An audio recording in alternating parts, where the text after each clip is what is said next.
में आनंद में वो डूबता रहेगा। बस फिर तो यही कहेगा कि आनंद स्रोत बह रहा पर तू उदास है। आनंद स्रोत बह रहा फिर तू उदास है। अचरज है जल में रहकर मछली को प्यास है। अचरज है जल में रहकर मछली को प्यास है। देखो गोस्वामी तुलसीदास जी कहते हैं सुखी मीन जे नीर अगाधा जेमी हरि शरण न एकौ बाधा।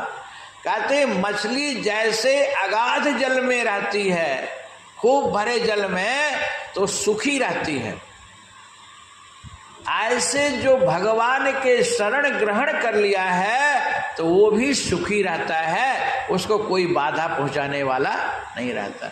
लेकिन कबीर इसी को उल्टा कहते हैं।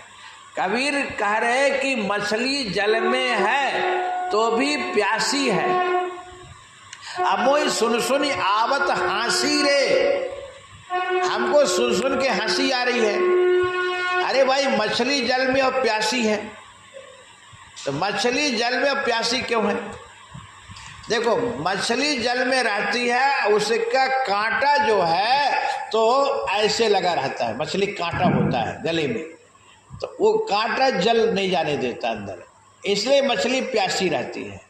फिर मछली जब उल्टती पलटती, इसलिए मछली उल्टती पलटती, देखो ऐसे ऐसे तो मछली जब उल्टेगी तो उसका कांटा किनारे हो जाता है ऐसे, तो पानी चला जाता है। उसी प्रकार से कबीर कह रहे संसार में रहते हुए भी आप मछली सरीखे प्यासे हैं, दुखी हो, क्योंकि संसार में परमात्मा है।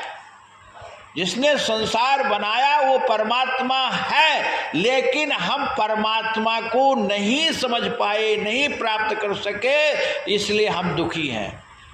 तो जैसे मछली उल्टती पलटती है, ऐसे हमको भी उपासना वासना को पलटे, उपासना में ला दें अपने जीवन को, तो हम परमात्मा को पा सकते हैं और सुखी रह सकते हैं।